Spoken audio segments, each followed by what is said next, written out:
8월 5일 금요일입니다. 오늘 아침 신문은 어떤 소식을 다뤘는지 짚어보겠습니다. 이현웅 아나운서가 주요 내용 정리해왔습니다. 어서 오세요. 안녕하십니까. 첫 번째 기사 보겠습니다. 네, 동아일보 일면인데요. 이제 미사일을 쏴올리는 장면이 이 사진을 보면 볼 수 있습니다. 중국에서 쏴올린 거죠. 네, 그렇습니다. 중국은 어제부터 이른바 타이완 봉쇄 훈련에 돌입했습니다. 네. 지금까지 총 11발의 미사일을 발사한 것으로 파악되는데 일부 발사 영상과 낙하 지점 그래픽이 공개됐습니다. 네. 동아일보에 실린 그래픽을 보면요. 중국에서 쏜 미사일은 타이완 해협 중간선을 넘어서 타이완 쪽 해역을 향했는데요. 이 중에는 이례적으로 타이완 상공을 지나서 타이완 동부 해역까지 떨어진 것도 있었습니다. 타이완 해협 중간성을 넘은 것은 물론이고 영공이나 영해를 위협하는 훈련을 진행을 하니까 타이완 외교부는 강력하게 반발하는 성명을 내기도 했습니다. 네. 현재 이러한 영향으로 이 지역을 오가는 항공기, 또 선박 운항에 차질이 빚어지고 있는데요. 일부 외신은 물류 대란이 빚어질 가능성이 있다고 보도하기도 했습니다. 네. 일부 미사일은 이제 영토 상공을 이렇게 지나갔다고 하니까요. 막상 거기서 직접 보는 분들은 좀 섬뜩할 수밖에 없었을 것 같네요. 다음 기사 보겠습니다. 네, 사진에 보면 돼지 그림이 보입니다. 건강해 보이지는 않는데요. 제목을 보니까 죽은 돼지의 심장을 되살렸다 이런 내용이 있습니다. 어떤 내용이죠? 네, 그렇습니다. 미국의 한 대학 연구팀이 이미 죽은 돼지의 뇌와 심장 등 핵심 장기를 되살리는 연구에 성공했다는 내용이 조선일보에 실렸습니다. 네. 죽은 지 1시간 정도 된 돼지 혈관에 혈액 대체제인 특수 용액을 주입했더니 각 장기에 혈액이 돌면서 산소가 공급됐고 세포 활동이 재개돼서 기능이 돌아왔다는 내용이었습니다. 이번 결과로 장기 이식에 기여할 수 있다는 기대감이 나오고 있는데요. 그동안 장기 이식이 어려웠던 이유 중 하나가 바로 너무 빠르게 훼손이 된다라는 부분이었습니다. 네. 장기 기증을 하고 싶어도 한 50-60% 정도는 이런 문제 때문에 기증에 실패했다고 하는데요. 이번 연구처럼 죽은 몸에서도 장기를 장시간 기능할 수 있게 한다면 장기 이식의 획기적인 발전을 가져올 수 있을 거라는 기대가 나오고 있습니다. 물론 이 연구팀, 사람 몸에 적용하기까지는 한참 먼 이야기다라고 얘기하기도 했습니다. 한편 일각에서는 이번 연구로 인해서 윤리적인 문제가 불거질 수 있다고도 했는데요. 삶과 죽음을 나누는 경계를 무너뜨릴 수 있다고 본 겁니다. 죽음에 대한 기존의 정의가 도전받을 수 있다는 내용도 있었습니다. 네. 다음 기사로 의료계 소식 하나 더 짚어보도록 하겠습니다. 서울 아산병원에서 간호사가 뇌출혈로 쓰러졌는데 수술할 의사가 없어서 숨졌습니다. 참 안타까운 일인데 지금 기사는 어떻게 다뤘습니까? 맞습니다. 아산병원 규모나 의료 수준 면에서 국내 최고 병원 중 하나로 꼽히는 곳입니다. 네. 이런 곳에서 의료진이 없어서 응급수술을 못해 생명이 이렇게 생명을 잃는 일이 발생했다고 하니까 참 충격적이란 반응들이 많이 나왔는데요. 네. 조금 더 구체적으로 들여다보니까 당시 머리를 열고 수술을 하는 개두술이 필요한 상황이었는데 아산병원에는 개두술을 할 수 있는 의사가 총 2명밖에 없고 당시에는 모두 휴가 중인 상태였다고 합니다. 이런 사실이 알려지면서 국내 최고의 병원이라고 불리는 곳에 개두술을 할 수 있는 의사가 2명뿐이다라는 것에 대한 지적이 나왔는데요. 전문가들은 병원들이 시간은 오래 걸리고 위험성은 큰 이 개두술을 담당할 의사 자리를 많이 만들어 놓지 않기 때문에 자연스럽게 개두술을 배우려는 의사들이 적어질 수밖에 없다고 지적하고 있었습니다. 네. 또 실제로 한겨레 신문이 빅5라고 불리는 병원들을 조사해 보니까 이 개두술이 가능한 의사의 수 모든 병원에서 모두 5명이 되지 않았다고 합니다.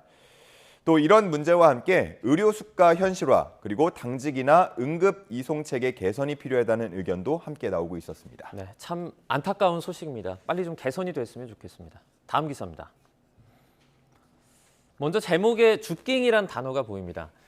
조깅을 하면서 쓰레기를 줍는다는 합성어 같은데요. 울릉도 주민들이 줍깅에 나섰다고요. 맞습니다. 올해 울릉도에는 정말 많은 관광객분들이 찾고 있다고 합니다. 네. 6월까지의 집계치가 21만 명을 넘어섰는데요. 작년 같은 기간에 비해서 2배 이상 수준이라고 합니다. 이렇게 관광객이 늘어나는 거는 좋은 이야기지만 그만큼 쓰레기도 함께 늘고 있다고 하는데요. 올해 상반기 동안 나온 생활 폐기물 양이 작년 같은 기간에 비해서 10% 이상 늘었다고 합니다. 네.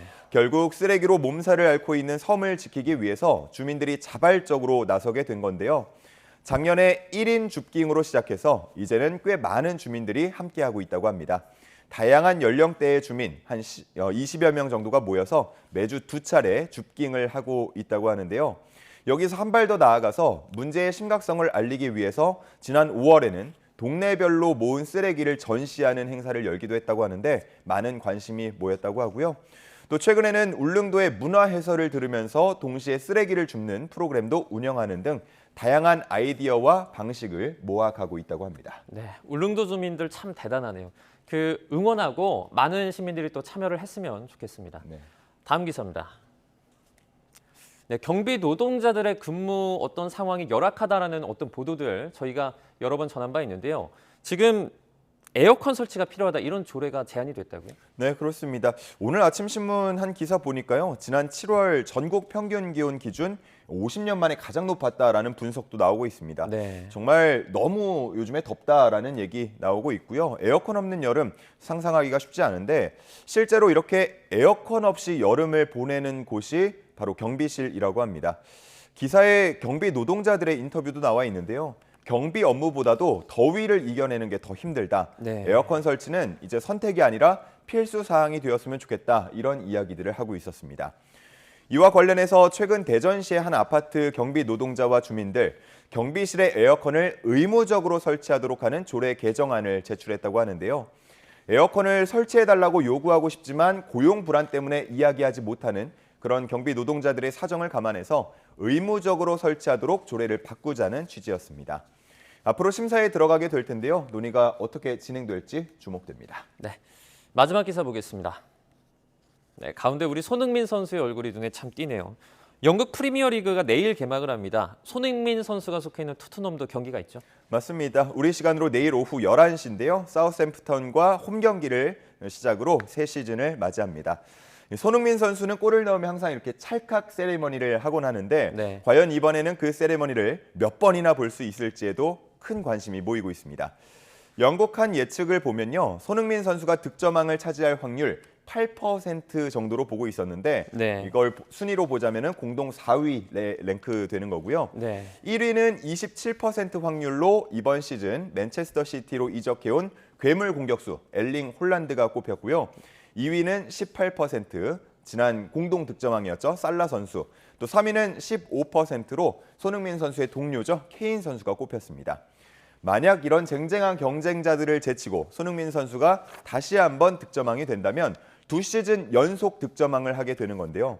지금까지 영국 프리미어리그에서 2시즌 연속 득점왕을 차지한 선수는 6명 뿐이었다고 합니다. 네. 7번째에 이름을 올릴 수 있을지 기대가 되고요. 또 소속팀 토트넘의 우승 확률도 예측이 나와 있습니다. 3위로 예측이 되고 있는데 확률은 1.81% 정도라고 합니다. 네. 1위는 리버풀이 49.72%, 2위는 맨체스터 시티 47.03%로 이 두 팀이 양강 체제로 꼽히고 있는데요.